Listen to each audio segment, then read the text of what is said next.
오늘 하나님 말씀은 신약성경 사도행전 1장 12절에서 26절까지의 말씀입니다. 사도행전 1장 12절로 26절까지의 말씀, 우리 일어나서 21절에서 26절까지 오늘 봉독하도록 하겠습니다. 사도행전 1장 21절에서 26절까지 함께 봉독하겠습니다.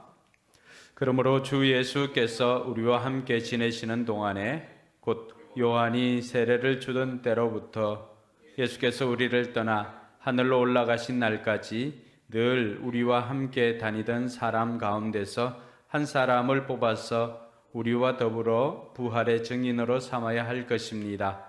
그리하여 그들은 바사바라고도 하고 유서도라고도 하는 요셉과 마띠아 두 사람을 앞에 세우고서 기도하여 아뢰었다. 모든 사람의 마음을 다 아시는 주님께서 이 두 사람 가운데서 누구를 뽑아서 이 섬기는 일과 사도직의 직분을 맡게 하실지를 우리에게 보여주십시오. 유다는 이 직분을 버리고 제 갈 곳으로 갔습니다. 그리고 그들에게 제비를 뽑게 하니 마띠아가 뽑혀서 11 사도와 함께 사도의 수에 들게 되었다. 아멘. 네, 오늘은 전부 한번 서로 인사하도록 하겠습니다. 이 추석에도 하늘 복 많이 받으세요. 네, 하늘 복 많이 받으세요. 네, 하늘 복 많이 받으세요. 태연이한테 다, 네, 하늘 복 많이 받으세요. 네, 네, 하늘 복 많이 받으시기 바랍니다. 네, 여러분들이 복을 빌어주시면 하나님께서는 여러분을 통하여서 일하시기 때문에 반드시 여러분들 복을 빌어준 대로 될 줄로 믿습니다. 오늘 사도행전 두 번째 시간입니다. 지난 시간을 통하여서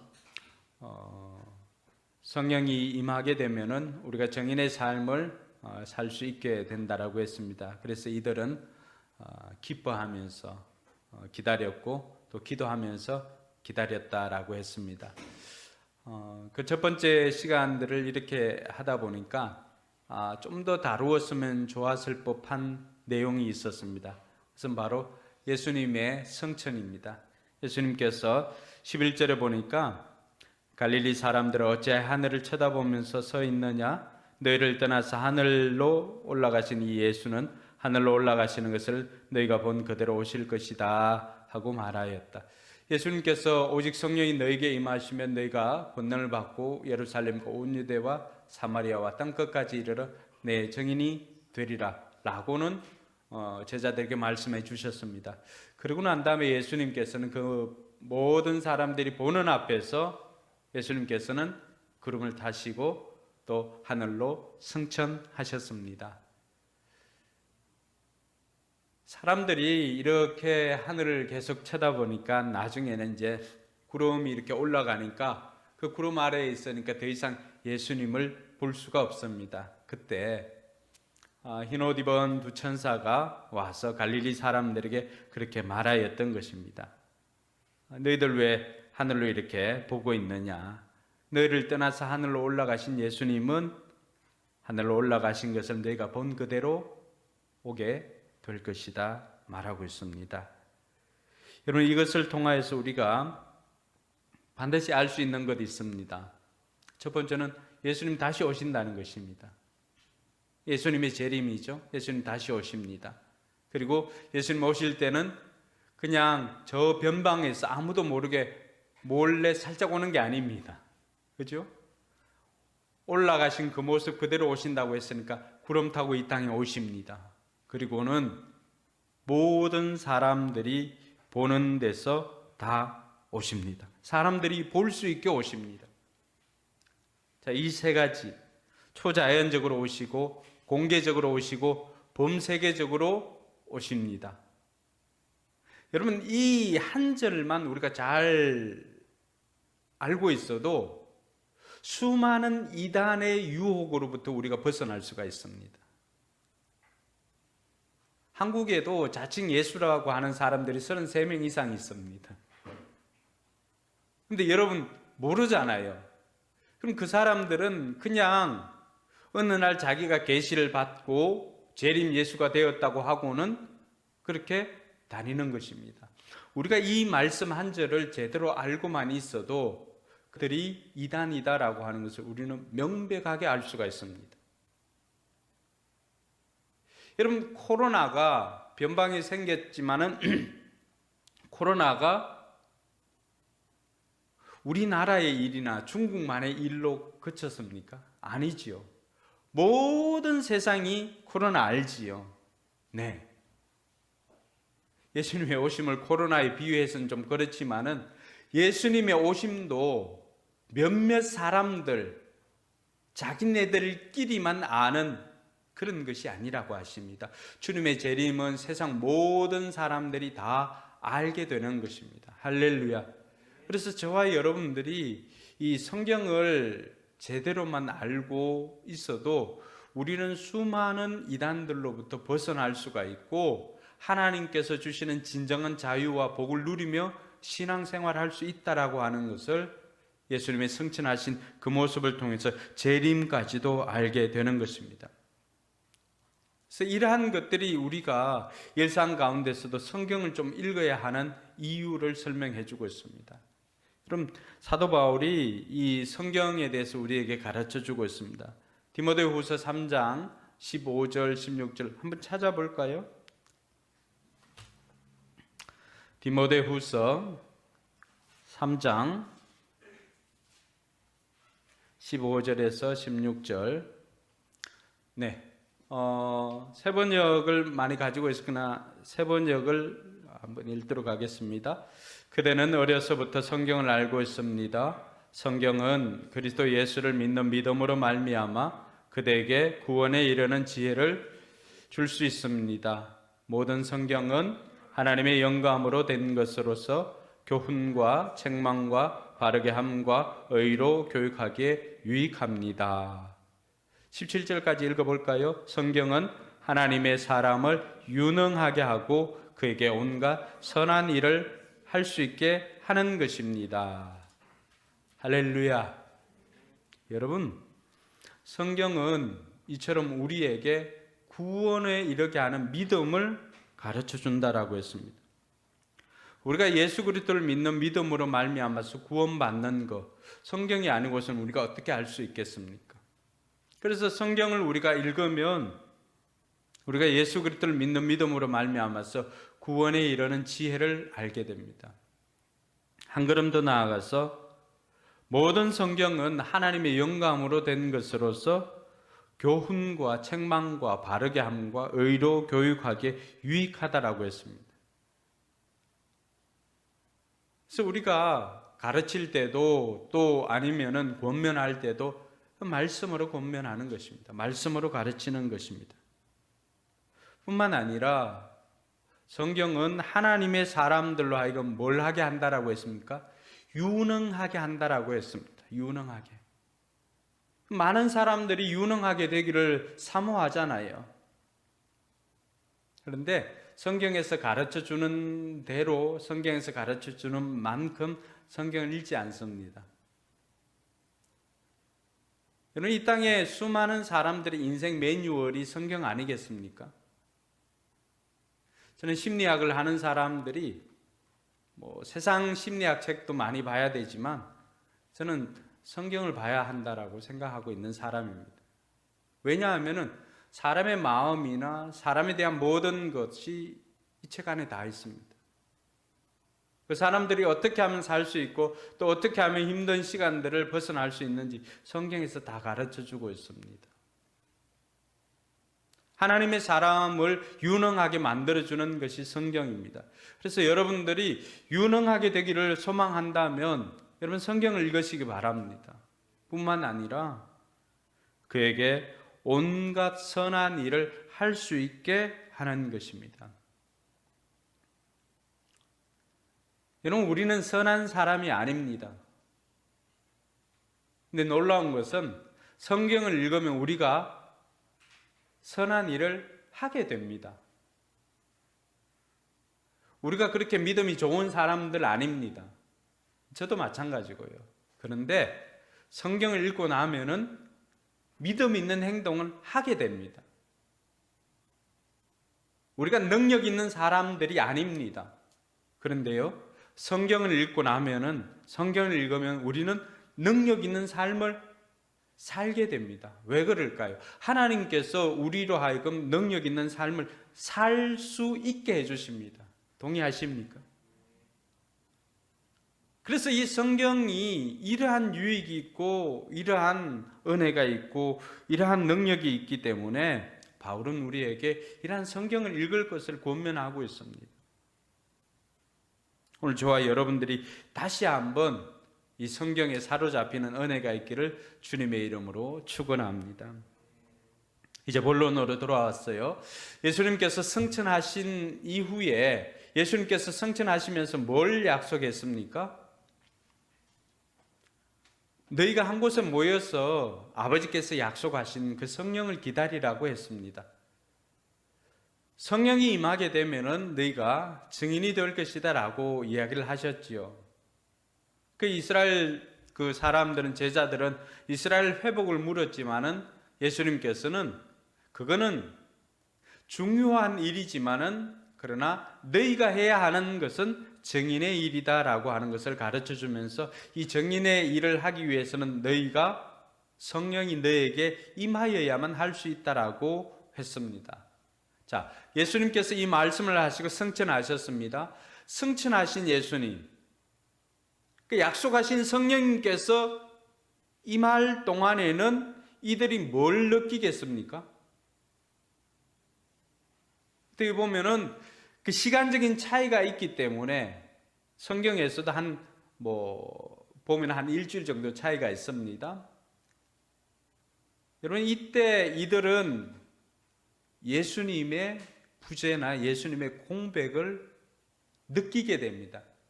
실제로 부재한 것이 아니라 하나님께서는 언제 어디서나 계시기 때문에 하나님이 계시지 않는 곳이나 시간이나 장소는 없습니다. 하나님 늘 계십니다. 그러나 우리 마음이 어떻습니까? 때로는 하나님 계신가라고 할 정도의 때가 있지 않습니까?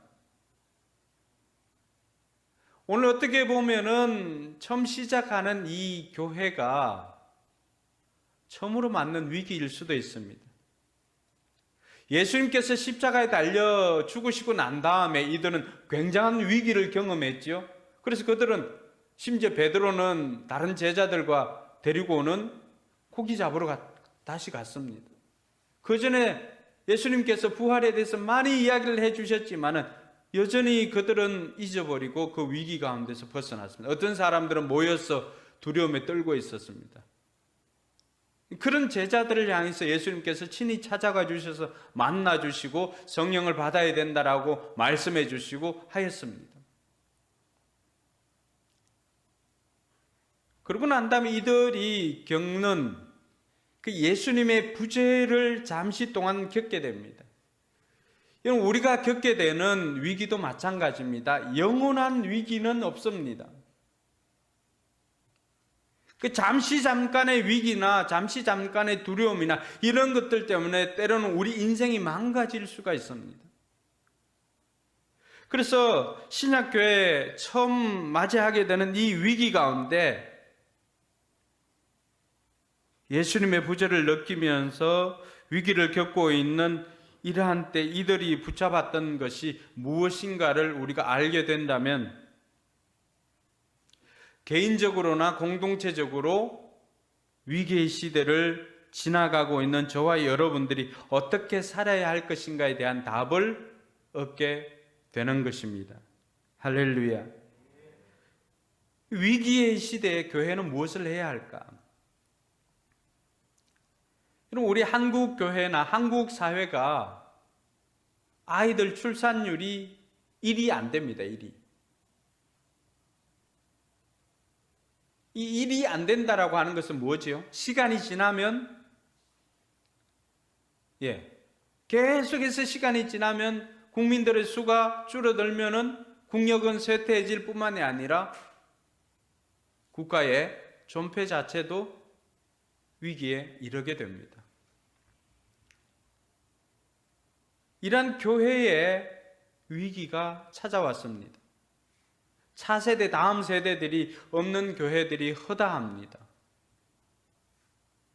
발표해 보면요, 수천 또 수만의 교회들도, 수천 명의 교회가 있는 그 성도들이 있는 교회라 할지라도 아이들 수가 50명, 그러니까 뭐 유년부든지 소년부든 초등부든 50명을 넘는 곳이 그 비율상 그렇게 많지 않습니다. 청소년들도 더하고요. 갈수록 청소년에서 소년부, 초등부, 유년부, 유아부로 갈수록 그 숫자는 어떻게 될까요? 점점 줄어들고 있습니다. 그럼 그뿐만이 아니죠. 코로나 시대에 학원에 오는 아이들 만나보면은 그 중에 성품이 좀 괜찮다 싶으면 물어보면은 교회를 다닌 아이들이었습니다. 그런데 그 아이들 이야기가 코로나 전에는 엄마가 교회 안 나가면은 뭐 혼낼 정도로 그렇게 열심을 내면서 교회를 다녔다고 했습니다. 근데 지금은 물어보면은 뭐 교회 안 나가도 아무런 이야기를 하지 않고 오히려 부모님과 같이 놀러 다닌다고 이야기를 합니다. 많은 아이들이 교회를 경험했던 아이들, 교회를 나갔던 아이들조차도 이 코로나가 우리 신앙을 나태하게 만들었습니다.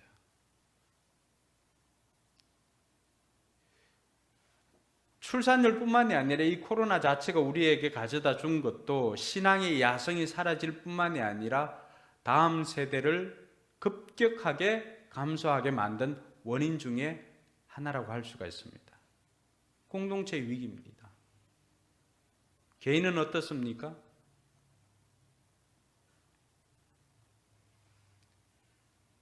수많은 사람들이 경제적인 위기 속에 살아가고 있습니다. 부동산 정책이나 아니면은 뭐 비트코인이나 이러한 등등의 것들로 인하여서 어려움을 겪는 사람들이 많이 있습니다. 국가는 어떻습니까? 여러분, 전쟁은 먼 나라 이야기로 우리가 알고 있었습니다. 전쟁은 과거에나 하는 것으로 알고 있었습니다.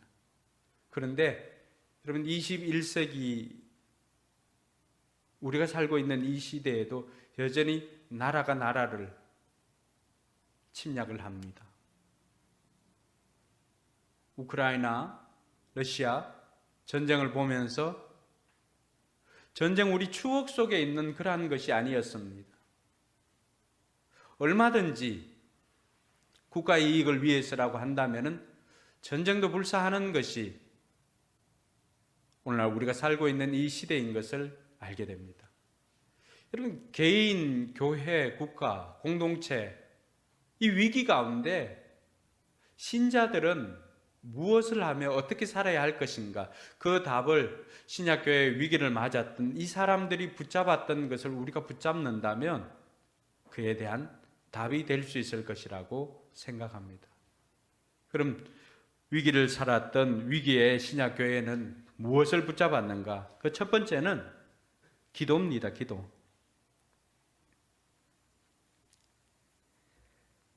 이들이 예루살렘으로 다시 돌아와서 13절에 보니까 그들은 성 안으로 들어가서 자기들을 묵고 있는 다락방으로 올라갔다라고 이야기를 합니다. 그리고는 성경 기자는 친절하게 누가는 그들의 이름을 한 사람 한 사람씩 다 기록해 주었습니다. 14절에 보니까 이들은 모두 여자들과 예수의 어머니 마리아와 예수의 동생들과 함께 한 마음으로 기도에 힘썼다라고 말하고 있습니다. 우리가 복음서에서 보던 명단과는 조금은 차이가 있습니다. 일단은 가룟 유다가 빠졌습니다. 가룟 유다가 빠져 있고, 그리고 여러분 야고보와 요한의 순서가 바뀌었습니다.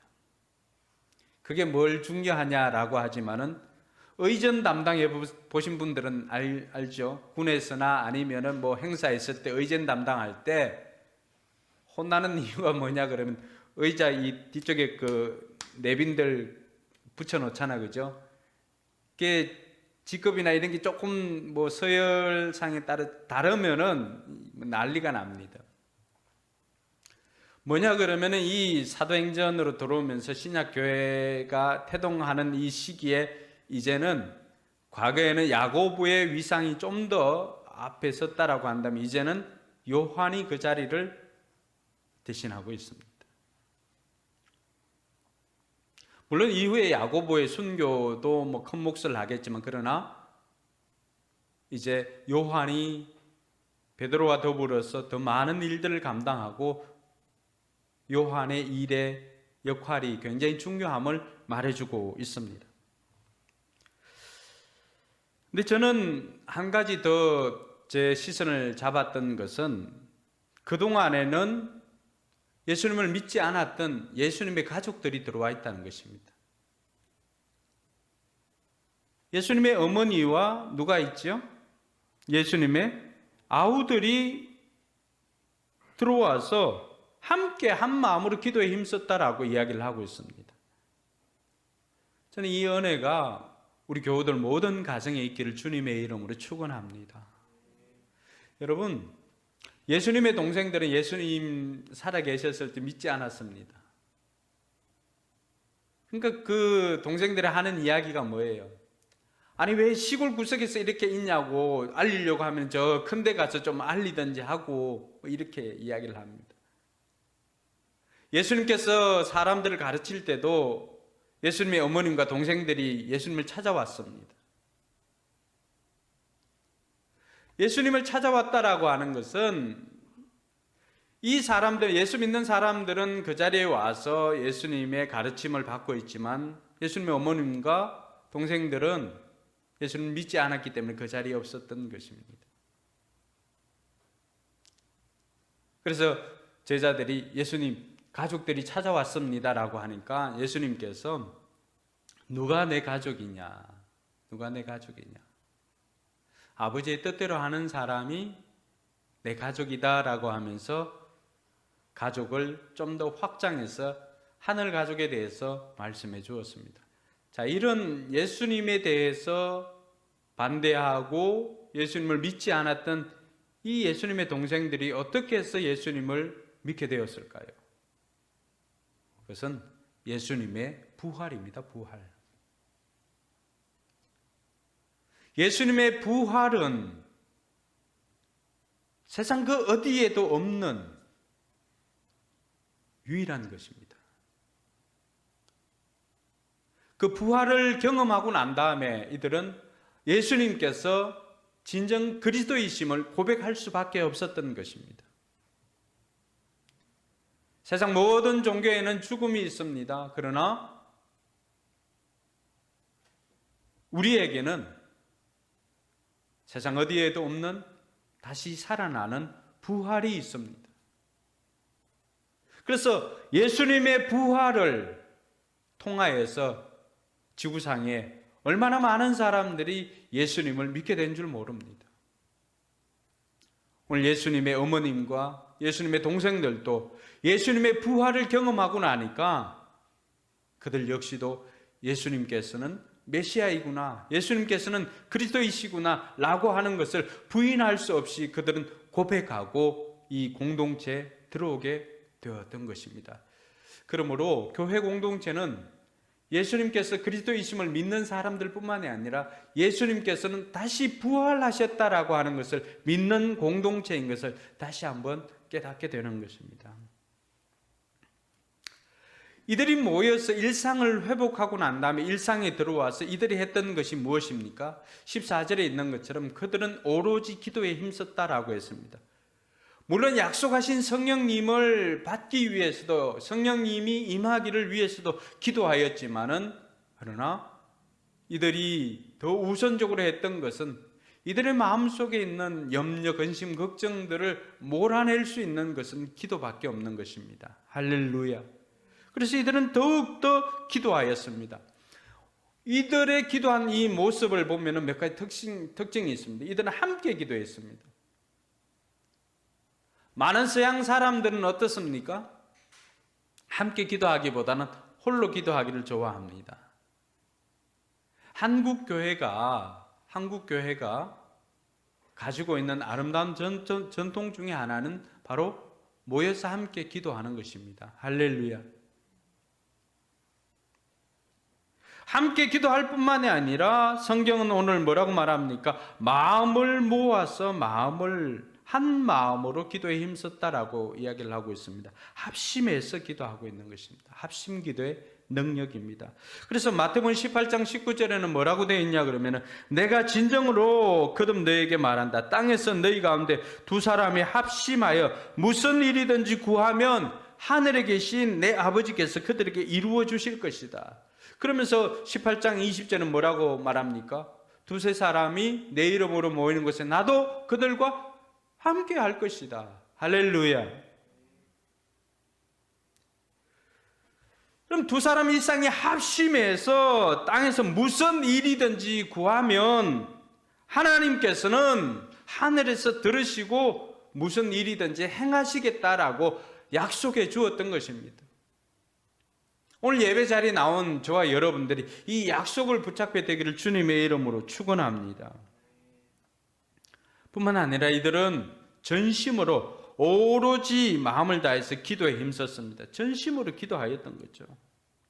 함께 기도하고 합심해서 기도하고 전심으로 기도하였던 이들의 기도의 모습을 한국교회는 아름답게 이어받아 왔던 것입니다.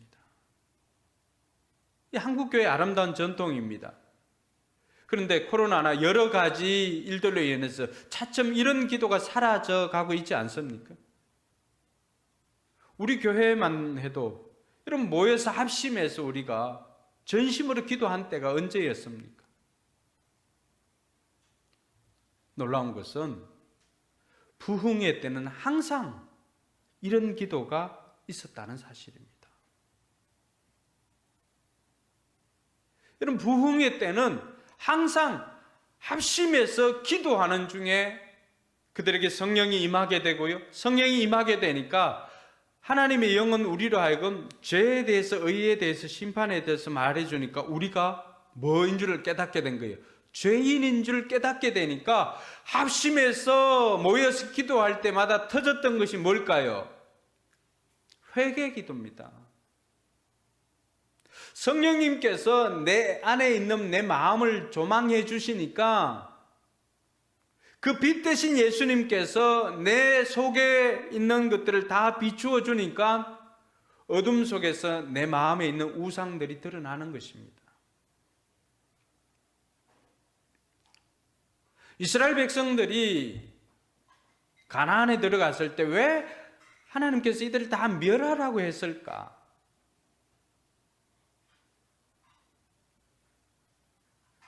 하나님께서 이들을 멸하라고 한 이유는 다른 게 아니에요. 여러분 가나안의 신 이름이 뭘까요? 가나안의 신 여러분들 알고 있는 바알과 아세라. 근데 바알과 아세라는 가나안 신의 자녀입니다. 가나안의 주신은 엘입니다. 엘. 여러분 엘은 뭐예요? 하나님이에요. 가나안 사람들도 엘을 부릅니다. 이스라엘 백성들도 엘을 부릅니다. 오늘날 교회에서도 엘을 부릅니다. 그 엘이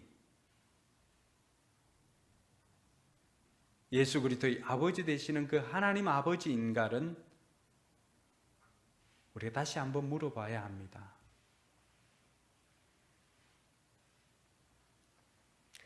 그래서 성경을 보면은 왜 그들이 만군의 여호와 하나님이라고 고백하는 부분들이 많이 나올까요? 가나안의 엘과는 구별되는 여호와 하나님께서 예수 그리스도의 아버지 되시는 여호와 하나님께서 참 하나님이시다라고 고백하는 것입니다. 할렐루야. 오늘 저와 여러분들이 모여서 기도할 때도 여러분 하나님 아버지라고 우리가 분명히 부르고 기도하는 저와 여러분들이 되기를 바랍니다.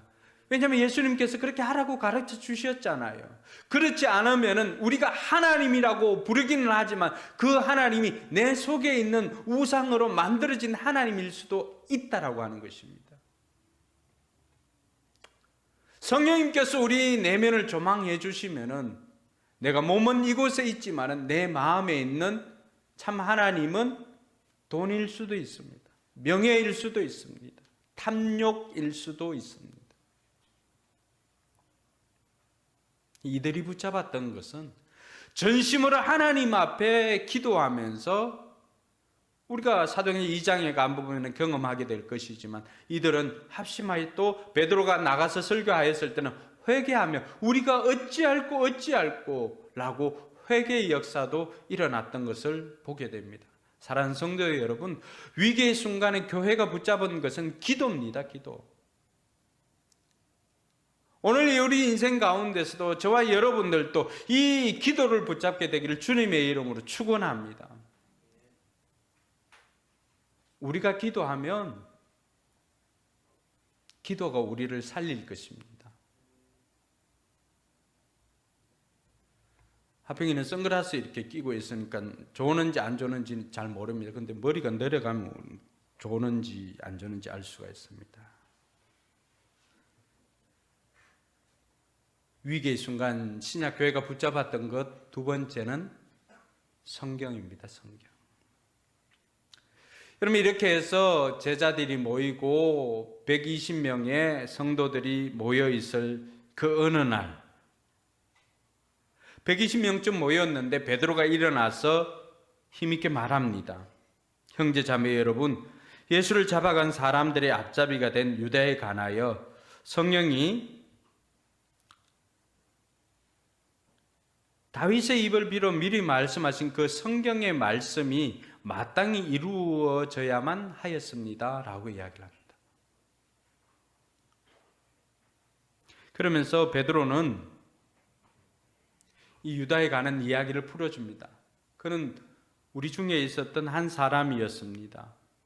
그런데 재정을 맡고 있었던 이 직무의 한 몫을 맡았던 유다가 불의한 삭을 받았습니다. 불의한 삭을 얼마 받았죠? 은 30을 받았지 않습니까? 근데 그 은 30을 받고 난 다음에 이 사람이 어떻게 되었는가? 그 유다의 뒷얘기를 해줍니다. 그는 거꾸러져서 배가 터지고 창자가 쏟아졌습니다. 복음서에 있는 내용과 조합을 해보면은 유다는 그걸 가지고 제사장에게로 가지고 왔습니다. 제사장들이 다시 받지를 않습니다. 그래서 유다는 그 길로 나가서 목을 메어서 자살을 합니다. 그리고는 목줄이 끊어졌겠죠. 떨어져서 창자가 터져서 죽게 되었습니다. 그곳을 이 일은 예루살렘 사람들이 다 알고 있습니다. 그래서 그들은 그 땅을 가리켜서 피밭이라고 하는 피의 땅이라고 하는 아켈다마라고 부른다라고 이야기를 했습니다.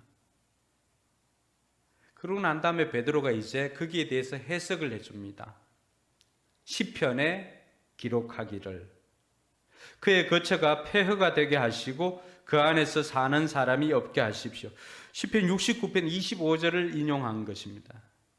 또 말하기를 그의 직분을 다른 사람이 차지하게 해 주십시오. 시편 109편 8절의 말씀을 그대로 인용한 것입니다. 이 말을 하고 있는 베드로, 여러분, 유다만 배신을 한 게 아니죠. 실은 베드로도 배신을 했잖아요. 심지어 여자아이가 이야기했을 때 나는 도무지 저 사람을 알지 못한다고 나중엔 저주까지 합니다. 3번을 부인을 하죠.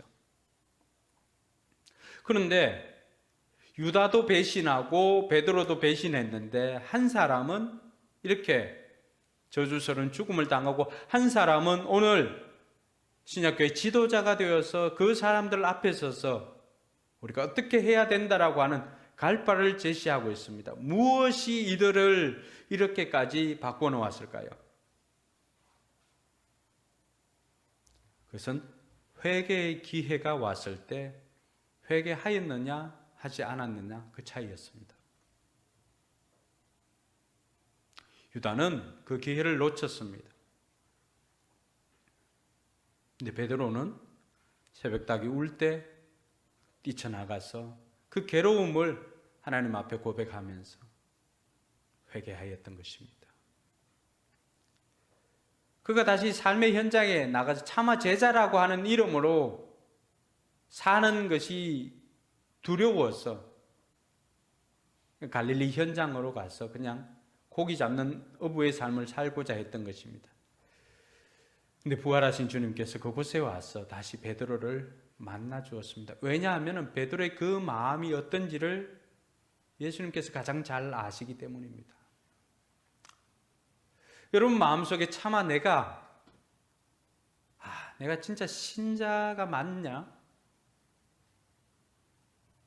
여러분 부모들 앞에 내가 진짜 우리 부모의 자녀가 맞나? 라고 할 정도로 그 부모의 마음을 아프게 하거나 또 하나님 마음을 아프게 하는 사람이 있다면 하나님께서 여러분의 그 마음을 아십니다. 부활하신 주님께서 여러분의 마음을 아십니다. 베드로를 찾아주신 주님께서 여러분의 마음을 찾아가 주셔서 다시금 회개하고 아름다운 신자의 삶을, 정인의 삶을 살기를 주님께서는 원하고 있습니다.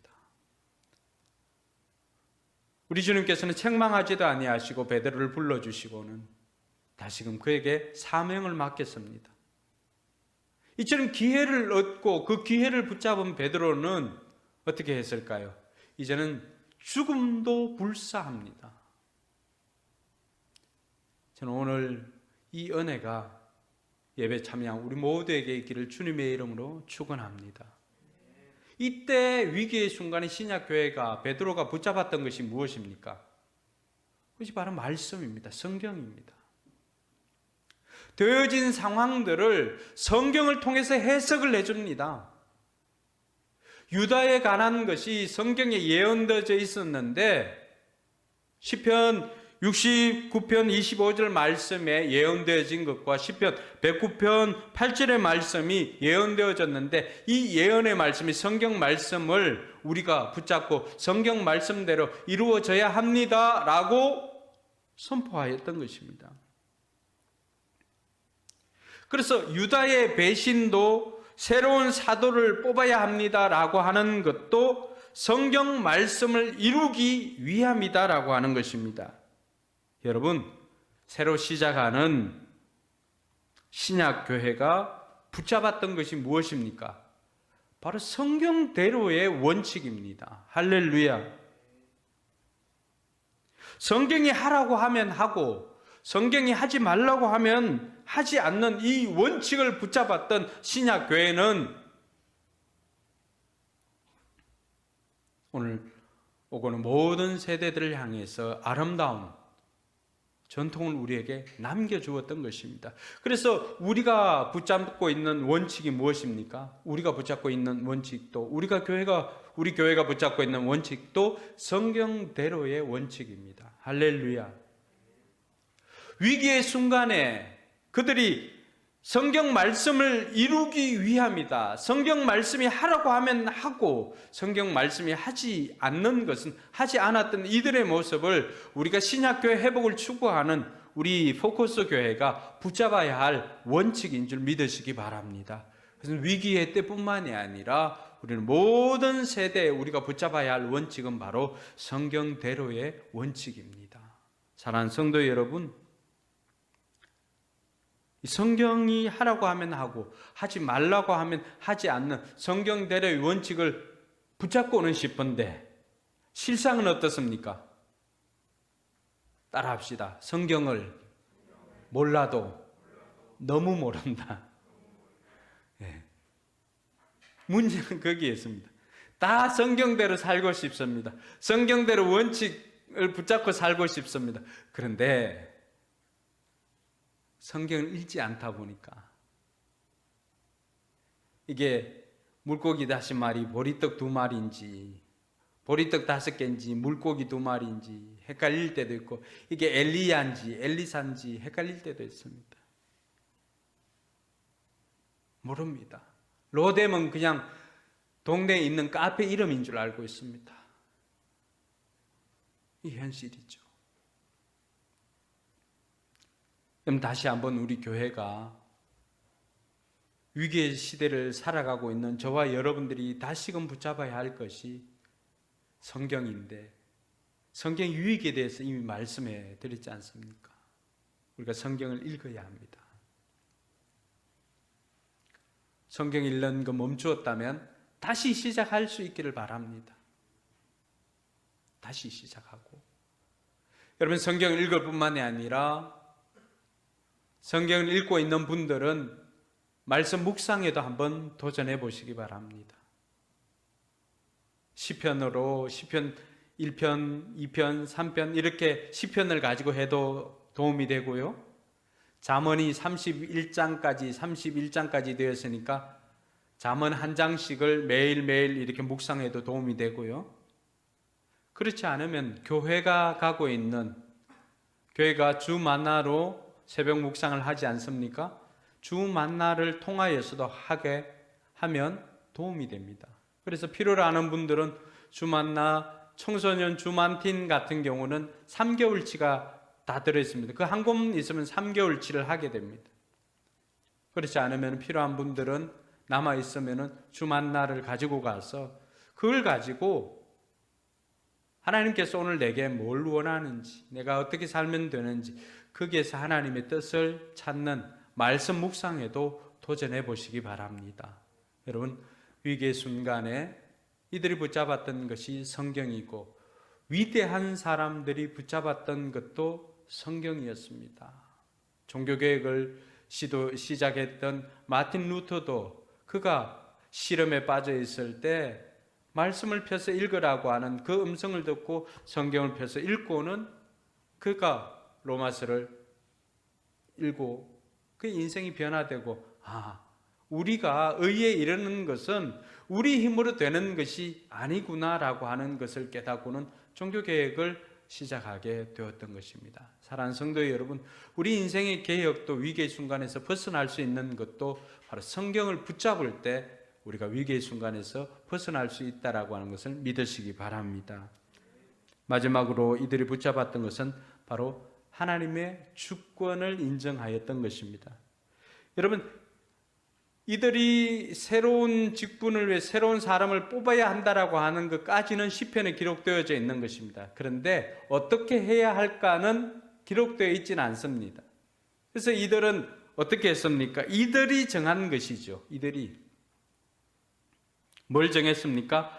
요한이 세례를 주던 때로부터 예수님께서 우리를 떠나 하늘로 올라가신 날까지 우리와 함께 다니는 사람 가운데 한 사람을 뽑자라고 했습니다. 이것은 이들이 정한 거죠. 그 이들의 조건을 충족해서 뽑아보니까 그 중에 2사람이 뽑혔습니다. 누굽니까? 요셉과 마띠아입니다. 이 2사람을 뽑고 난 다음에 이들이 했던 것이 무엇입니까? 이들이 했던 것은 하나님, 이들을 뽑았으니까 이제는 하나님의 뜻 가운데로 이루어 주십시오. 모든 사람의 마음을 아시는 주님께서 이 2사람 가운데 한 사람을 뽑아 주십시오라고 하면서 그들은 다시금 기도를 하였습니다.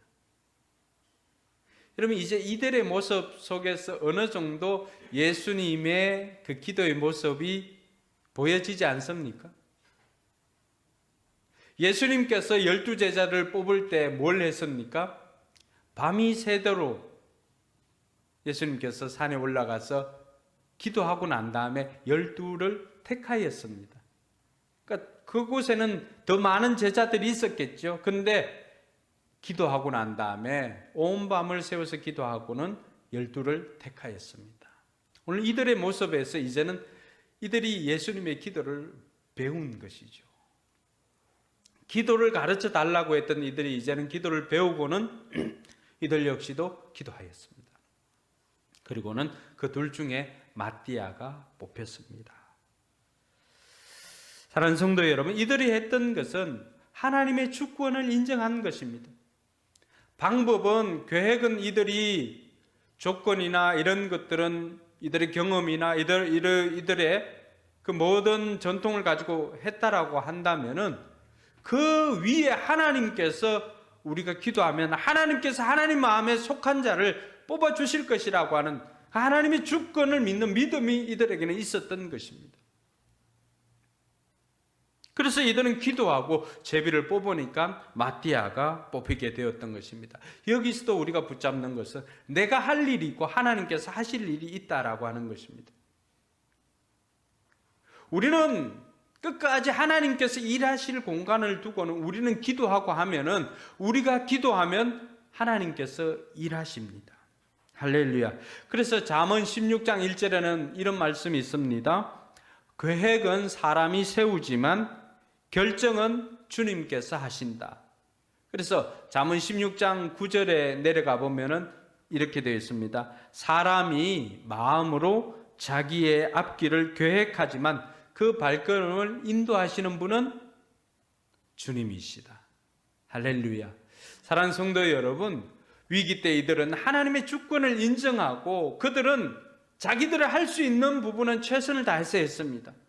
기도를 하고요, 조건을 정해서 사람을 뽑아서 세웠습니다. 그리고는 기도하여서 하나님께서 이들 가운데 하나님께서 이 사람들의 마음을 아니까 뽑아주십시오 라고 하면서 이들이 택하였던 방법은 제비 뽑기였습니다.